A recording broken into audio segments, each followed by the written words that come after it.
আসসালামু আলাইকুম দর্শক। অন্য মঞ্চের আলোচনায় আজকে আমাদের আমন্ত্রিত অতিথি হিসেবে আছেন নিকুশ কালো অন্ধকারে নিমজ্জিত দেশ, পালানোর পথ খুঁজছে ইউনূস। দর্শক, আমি বলছি নিকুশ কালো অন্ধকারে নিমজ্জিত দেশ। যারা ন্যূনতম বিবেকবান, যারা বিশেষ রাজনৈতিক দল করেন, ধরেন বিগত সময়ে যে দলটি ক্ষমতায় ছিল আওয়ামী লীগ, সেই দলটির বাইরে যারা অন্যান্য দল করেন, জামাত করেন, বিএনপি করেন, তারা এটিকে নিকুশ কালো অন্ধকার নাও বলতে পারেন, কিন্তু তাতে কিচ্ছু যায় আসে না। আজকে যদি আমি নিকুশ কালো অন্ধকারের কথা বলি, তাহলে আমাকে বলা হবে যে আমি আওয়ামী লীগের দালাল, আমি আওয়ামী লীগের দোসর ইত্যাদি বিভিন্ন কিছু। আপনি যদি সত্য কথা বলেন, নিকুশ কালো অন্ধকার কেন নয়? গত 1.5 বছর একটা সরকারের পতন হয়েছে, হয়ে দেশটা চলছে। কোন জায়গায় সাফল্য আছে, এই কোন জায়গায় সাফল্য আছে, এই প্রশ্নটা বরাবর চলে আসে, প্রায় কন্টেন্টে চলে আসে। আমরা ওই সময়টার থেকে এখন কি ভালো আছি? আসলে বুকে হাত দিয়ে কেউ বলতে পারবেন যে আমি ভালো আছি? কোন জায়গায় সাফল্য? আজকেও দেখুন খবরে আছে যে গত 5 মাস যাবৎ বাংলাদেশের রপ্তানি আয় নামতে নামতে তলানিতে নামছে। আইন শৃঙ্খলা, মানুষের জীবনে কোনো নিরাপত্তা নাই, ব্যবসা বাণিজ্য, মানুষের কোনো ব্যবসা বাণিজ্য নাই, অর্থনীতি থেমে গেছে, ক্যাশ ফ্লো থেমে গেছে, আরো নানা রকম আন্তর্জাতিক চাপ তো আছেই, যার কারণে ভয়ঙ্কর একটা কালো অন্ধকারের মধ্যে আমরা আছি, এটা বলবার কোনো অবকাশ থাকে না। আমি বরাবরই বলি যে এই যে এখন যে সরকারটা চলছে বা চালাচ্ছে, কারা চালাচ্ছে?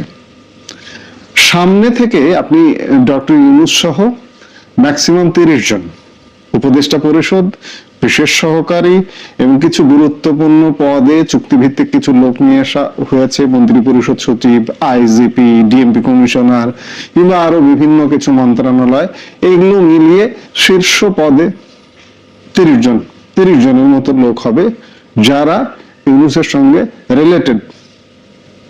এই যে এই লোকগুলো আছে, কিন্তু দেশটা আসলে চালাচ্ছে কে? দেশ ভাগ করে নিয়েছে বিএনপি এবং জামাত।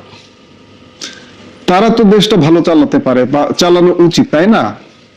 এই যে কিছুদিন আগে আপনারা দেখেছিলেন যে জামাতের নায়েবে আমির আব্দুল্লাহ মোহাম্মদ তাহের মার্কিন যুক্তরাষ্ট্র থেকে একটা হুঙ্কার দিয়েছিল ভারতের বিরুদ্ধে, যে ভারতের বিরুদ্ধে 50 লক্ষ তরুণকে তারা রেডি রেখেছে যে যুদ্ধে যাবে। জামাত ভাই, আপনাদের বলি যে আপনারা ভারতের বিরুদ্ধে যুদ্ধ না করে এই যে 50 লক্ষ তরুণ যে আপনারা রেডি রেখেছেন, তাদেরকে দিয়ে বাংলাদেশটাকে আপনারা ভালো চালাতে পারতেন না? সামনে ইউনূসকে রেখেছেন, রোল প্লে করছেন তো এই মুহূর্তে আপনারাই। এই যে আইন শৃঙ্খলার অবনতি, এই যে সামাজিক অন্যায় অত্যাচার, আন্তর্জাতিক ভাবে বিমুখ হয়ে যাচ্ছি, ব্যবসা থেকে আমাদের ভিসা বন্ধ হয়ে যাচ্ছে, আমাদের পাসপোর্ট সীমিত হয়ে আসছে, আমাদের পাসপোর্ট পৃথিবীর অনেক দেশে গ্রহণযোগ্য হচ্ছে না। এই যে আপনাদের যে এত শক্তি, এত সামর্থ্য দিয়ে আপনারা এগুলোকে চালু রাখতে পারতেন না? প্রশ্নটা তো সেখানে। আজকে আপনারা দেখতেই পাচ্ছেন যে 12 ফেব্রুয়ারি একটা একপাক্ষিক নির্বাচন, নিজেদের মতো করে সাজানো গোছানো নির্বাচনের আয়োজন চলছে। আপনি কি মনে করছেন দেশের যারা কোনো রাজনৈতিক দল করেন না, আমিও কোনো রাজনৈতিক দল করি না, আমি বরাবরই বলেছি, এখনো বলছি যে আমিও কোনো রাজনৈতিক দল করি না, কিন্তু আমিও বলছি যে দেশ ভালো নেই, ভালো চলছে না। 12 ফেব্রুয়ারি ইলেকশনের পরে কি দেশটা ভালো হয়ে যাবে? আমি মনে করি না। আমি মনে করি আরো নিকুশ কালো অন্ধকারের মধ্যে ঢুকে যাওয়ার একটা সম্ভাবনা দেখা দিচ্ছে। এই নির্বাচনটা হচ্ছে, ডক্টর ইউনূস আসলে বুঝে গেছেন যে এই দেশে আসলে আর কিছু করা সম্ভব নয়, কাজেই তাকে নিরাপদে চলে যেতে হবে, এবং নিরাপদে চলে যাওয়ার এই মুহূর্তে কোনো উপায় নেই, পথ নেই। একটা নির্বাচন দিয়ে নিরাপদে চলে যেতে হবে। সেই নিরাপদ এক্সিট, সেফ এক্সিটটার জন্যই বলা যায় নির্বাচন হচ্ছে। এবং এই নির্বাচনে আমরা সামনে থেকে অনেক কিছু দেখছি। বিদেশ থেকে একজন সাবেক শাসকের সন্তান, একজন দলীয় প্রধান তারেক রহমান এসেছেন। দেশে এই মুহূর্তে জামাত আছে, অনেকে মনে করছেন যে বিএনপি ক্ষমতায় যাবে, এটা আসলে কি বিএনপি ক্ষমতায় যাবে কিনা, কিংবা জামাত ক্ষমতা নেবে কিনা, ক্ষমতা নেবে কিনা, পরিসংখ্যান বলছে যে জামাত ক্ষমতা নেবে। এবং জামাত ক্ষমতা নিলে কি হবে? এই যে আজকে অনেক কিছু দেখেন, হাজারটা কথা বলা যায়, কোনটা রেখে কোনটা বলবো। এই যে পাকিস্তানের সাথে এত সম্পর্ক, এটা কোথার থেকে? জামাতি প্রভাব। আমি মনে করি না যে বিএনপিও পাকিস্তানের সাথে এত এত রিলেশন রাখতে পারে। বিএনপি ভারতের সাথে সম্পর্ক উপেক্ষা করে পাকিস্তান ঘেঁষা এতটা হতে পারে, এটা জামাতি প্রভাব। এবং এই জামাতি প্রভাবের কারণে আগামীতে এই 12 ফেব্রুয়ারি পরবর্তীতে জামাত যদি ক্ষমতায় আসে, যদি না, বিভিন্ন সূচক বলছে জামাতকে ক্ষমতায় বসানোর প্রচেষ্টা। আমি ভেতরের খোঁজ নিয়ে দেখেছি, সেটা যে ভেতর থেকে যে ভেতরগুলো ক্ষমতায় বসাতে পারে, সেই ভেতরগুলোও বলছে যে ক্ষমতায় আসলে জামাতকে বসানো হবে। দেখা যাচ্ছে যে বিএনপি বিএনপি বিএনপি বারবার একটি উদাহরণ চলে আসে, ছাত্র সংসদ নির্বাচন। ছাত্র সংসদ নির্বাচনের আগে কি আপনারা কেউ ভেবেছিলেন যে বিএনপির ছাত্র সংগঠন, ছাত্র দলের এতটা ভরাডুবি হবে? কিন্তু যখন নির্বাচনের ফল বেরোলো, তখন দেখুন যে কোনো কোনো বিশ্ববিদ্যালয়ে, যেমন ঢাকা বিশ্ববিদ্যালয়ে ছাত্রদল একটি পদ পেয়েছে, একটি পদ। অন্যান্য বিশ্ববিদ্যালয়ে একই অবস্থা, কোন রকমের দুই একটাতে হয়তো টেনে টুনে পেয়েছে। জাতীয় নির্বাচনটা কিন্তু সেটারই প্রতিফলন হতে যাচ্ছে। কাজে জামাত ক্ষমতায় গিয়ে, জামাত বাংলাদেশের স্বাধীনতা মানে না, স্বাধীনতার পক্ষের দল নয়। এখনো পর্যন্ত অনেক কিছু চুপচাপ আছে। এর মধ্যে তো আপনারা অনেক ঘটনায় দেখেছেন।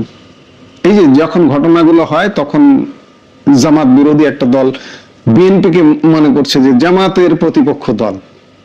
কিছুদিন আগে আপনারা যখন দেখলেন যে ওসমান হাদি হত্যাকাণ্ড পরবর্তী সময়ে চরম ভারত বিরোধিতা এবং দেশে নানা রকম অস্থিরতা, প্রধান গণমাধ্যম প্রথম আলো, ডেইলি স্টার, প্রধান সাংস্কৃতিক সংগঠন ছায়ানট, উদীচী কিংবা ভারতীয় হাইকমিশনে হামলা দেখলেন।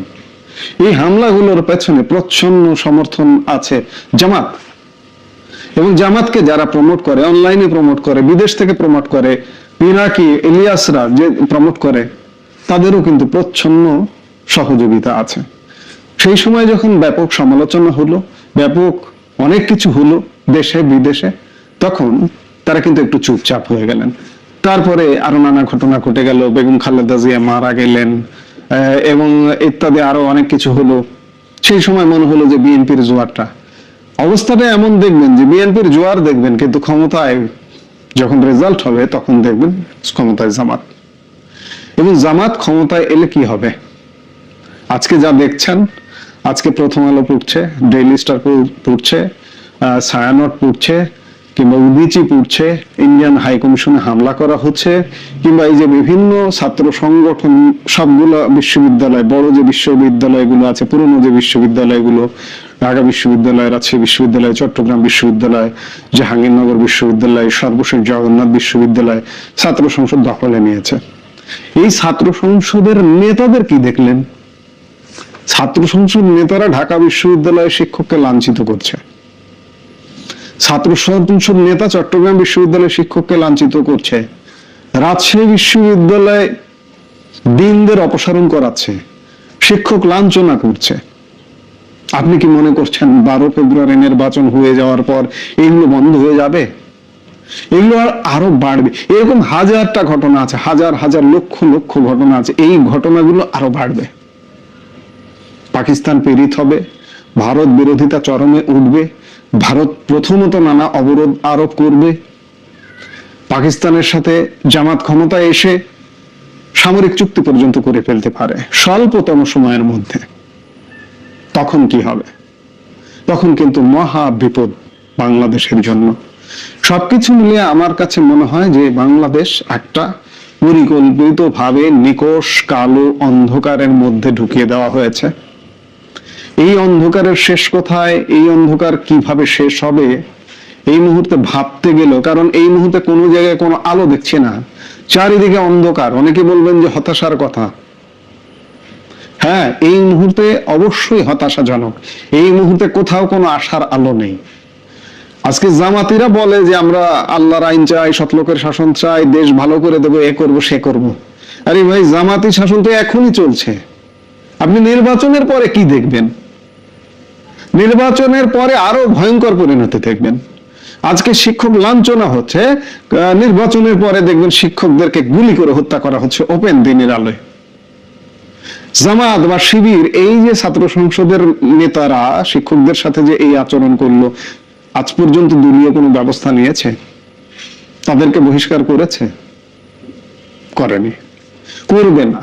আশ্রয় প্রশ্রয়ে এগুলো হচ্ছে, যে ঘটনাগুলো এখন ঘটছে আমরা বাংলাদেশের 55 বছরের ইতিহাসে দেখিনি। কদিন আগে আওয়ামী লীগ ক্ষমতায় ছিল, আমরা ছাত্রলীগের প্রচুর সমালোচনা করতাম।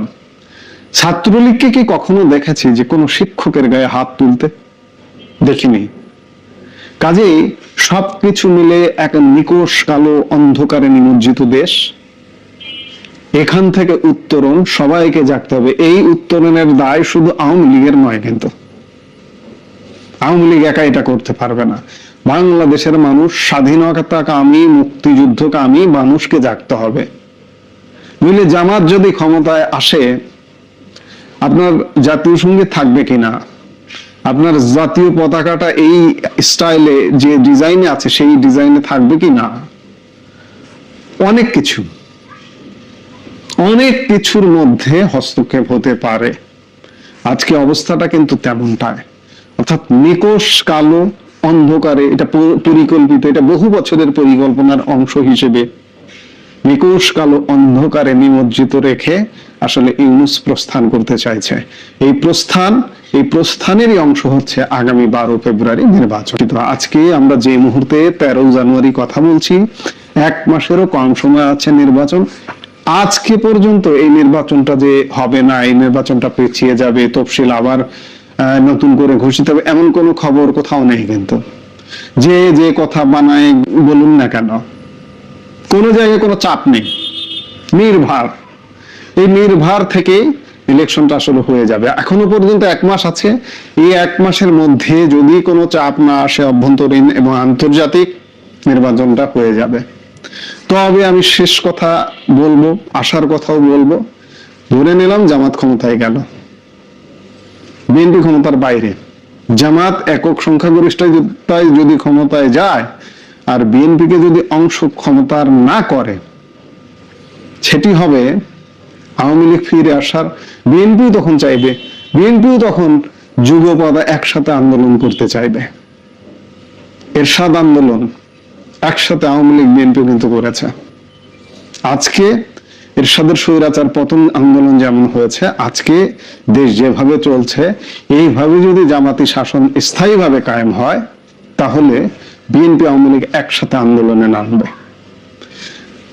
উত্তরণ তো আছেই। আজকে এই মুহূর্তে হতাশার কারণ আছে, কিন্তু আজ থেকে 3 মাস পরে এই হতাশা আস্তে আস্তে কেটে যেতেও পারে, কেটে যাবে। স্বাধীনতা, মুক্তিযুদ্ধ হেরে যাবে না, হেরে যেতে পারে না। এই জায়গাটাই হচ্ছে আশার জায়গা, আশার আলো। আমরা আশায় বাঁচি। নানা রকম হতাশা, নিকোষ কালো অন্ধকারে ইউনূস প্রস্থান করবে।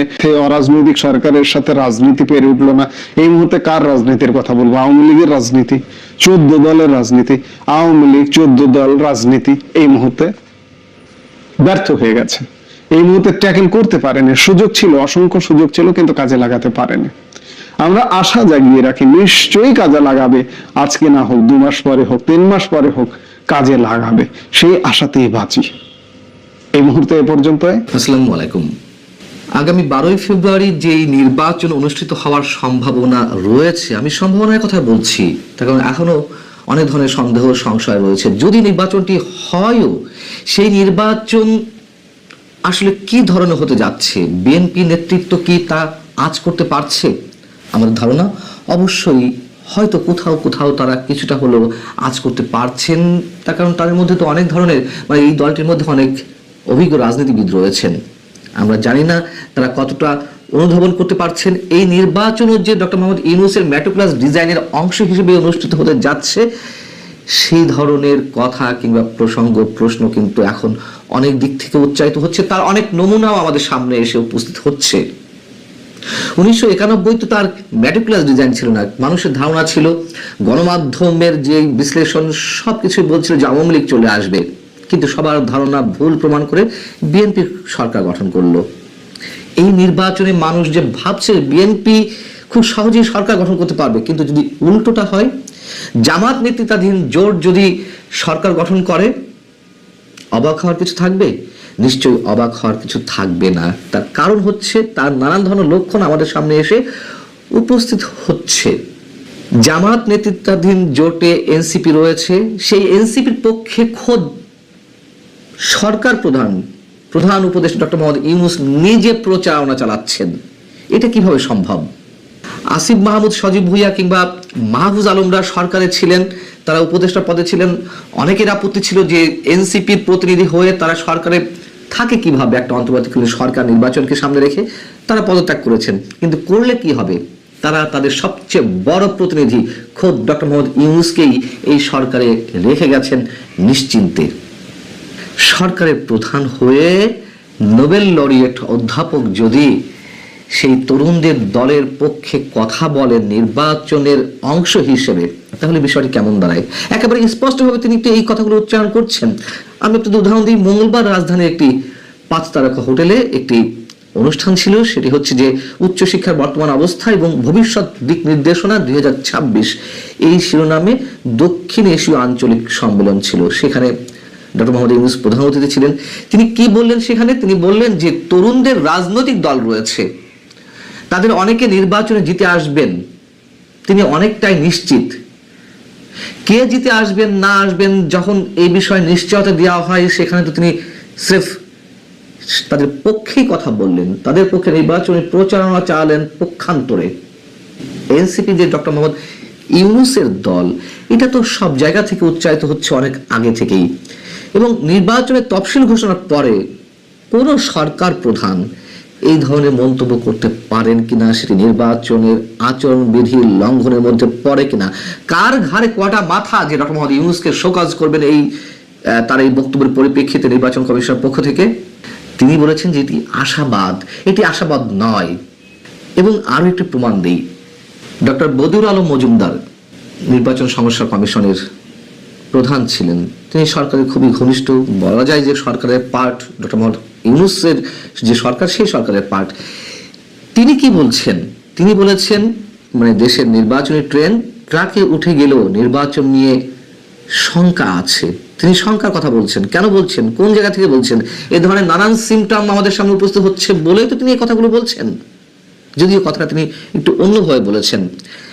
তিনি একদিন আগেই বরিশালে একটি অনুষ্ঠানে যে মন্তব্য করেছেন আরেকটু আপনাদের বলি। তিনি বলছেন যে সহিংসতায় লিপ্ত না হলে এবং এমপি হওয়ার জন্য অপকৌশল বন্ধ করলে সুষ্ঠু ও সুন্দর নিরপেক্ষ নির্বাচন সম্ভব। নিরপেক্ষ নির্দলীয় তত্ত্বাবধায়ক সরকার ছাড়া দেশে সুষ্ঠু ও গ্রহণযোগ্য নির্বাচন সম্ভব নয়। তার মানে কি বলছেন? তত্ত্বাবধায়ক সরকারের বিকল্প নেই একটি নিরপেক্ষ, অবাধ, সুষ্ঠু, অংশগ্রহণমূলক নির্বাচনের জন্য। এই যে অন্তর্বর্তী সরকার ডক্টর মোহাম্মদ ইউনূসের নেতৃত্বাধীন এই সরকার তো কোনো অবস্থাতেই কোনো গ্রামারেই পড়ে না যেটি নিরপেক্ষ সরকার। বদিউল আলম মজুমদার যেই কথাটি বলেছেন তার অর্থ কি? আমরা তো জানি যে আদালতের মাধ্যমে তত্ত্বাবধায়ক সরকার ব্যবস্থা অটো রিইনস্টল হয়েছে সংবিধানে, তত্ত্বাবধায়ক সরকার ব্যবস্থা ফিরে এসেছে। তবে রাজনৈতিক দলগুলোর আপত্তির মুখে আদালত একটি পর্যবেক্ষণ দিয়েছিল বা বলেছিল যে এই ব্যবস্থা 14 সংশোধনী থেকে কার্যকর হবে। এটা একটি নির্দেশনা, পর্যবেক্ষণ, যেহেতু হাতে সময় কম। কিন্তু এটি তো আর আইনের অংশ নয়, সংবিধানের অংশ নয়। ইচ্ছা করলেই যে কোনো সময় যে কোনো মুহূর্তে রাজনৈতিক দলগুলোর ঐকমত্যের ভিত্তিতে এই ব্যবস্থার অধীনেই নির্বাচন হতে পারে, খুব স্বাভাবিক। ডক্টর মোহাম্মদ ইউনূস আমাদের প্রধান উপদেষ্টা, তিনি দক্ষিণ এশিয়া বিষয়ক সম্মেলনে আরো কয়েকটি কথা বলেছেন, মানে শিক্ষা বিষয়ে যে সম্মেলন, যেমন নিউ ইয়র্কে যুক্তরাষ্ট্রের সাবেক প্রেসিডেন্ট বিল ক্লিনটনের প্রতিষ্ঠান ক্লিনটন গ্লোবাল ইনিশিয়েটিভের উদ্যোগে আয়োজিত একটি অনুষ্ঠানে কি মন্তব্য করেছিলেন 2025 সেপ্টেম্বরের দিকে, 2024 সম্ভবত। সেখানে তিনি বলেছিলেন যে 5 আগস্টের যে ছাত্র আন্দোলন এটি খুব গোছালো ছিল, আগে থেকেই গোছানো ছিল, এমনকি লোকজন জানতো না যে কারা আন্দোলনে নেতৃত্ব দিচ্ছেন। অর্থাৎ সবই হয়েছে খুব গোপনীয়তার সঙ্গে। এবং সেই প্রোগ্রামে আপনাদের মনে আছে সাবেক উপদেষ্টা মাহফুজ আলমকে তিনি মাস্টার মাইন্ড হিসেবে পরিচয় করিয়ে দিয়েছিলেন। সেই একই কথা তিনি এই শিক্ষা বিষয়ে দক্ষিণ এশীয় সম্মেলনে পুনর্ব্যক্ত করলেন। তিনি বললেন যে 5 আগস্টের আন্দোলন হঠাৎ কোনো বিস্ফোরণ ছিল না, এটি ছিল পূর্ব পরিকল্পিত। অর্থাৎ কোটা বিরোধী আন্দোলনের নামে যেই অভ্যুত্থানের প্রাথমিক পর্ব শুরু হলো, সেটি স্রেফ ছিল একটি উপলক্ষ, কোনো নীতি নৈতিকতা, কোনো দাবি দেওয়ার পরিপ্রেক্ষিতে এই আন্দোলনের সৃষ্টি হয়নি। এটি ছিল এই অভ্যুত্থানের প্রস্তুতি পর্ব অথবা প্রাথমিক পর্ব। প্রস্তুতি শুরু হয়েছে গোপনে গোপনে অনেক আগে থেকেই। এখন অনেক কিছু বের হচ্ছে, অনেক কিছু স্পষ্ট হয়ে উঠছে। কারা এই আন্দোলনের নেতৃত্ব ছিল, কি উদ্দেশ্য ছিল, দেশকে কোথায় নিয়ে যাওয়া হবে, এবং এই আন্দোলনে পশ্চিমাদের পক্ষ থেকে কত টাকা বিনিয়োগ করা হয়েছে সে কথাও অনেকের কাছে পরিষ্কার। ডক্টর মোহাম্মদ ইউনূস কিভাবে এই আন্দোলনের নেতৃত্ব দিয়েছিলেন সেই প্রশ্ন তো অনেকে উঠছে অনেকের কাছ থেকে, এবং এই প্রশ্ন তো অনেক আগে থেকে ওঠা শুরু হয়েছে।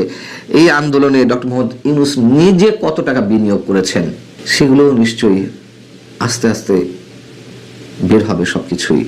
তবে ডক্টর মোহাম্মদ ইউনূসের মেটিকুলাস ডিজাইনের অংশ হিসেবে এই নির্বাচন যে অনুষ্ঠিত হতে যাচ্ছে, যদি হয় আর কি, এটুকু কেউ যদি বলেন নিশ্চয়ই ভুল কিছু বলা হবে না।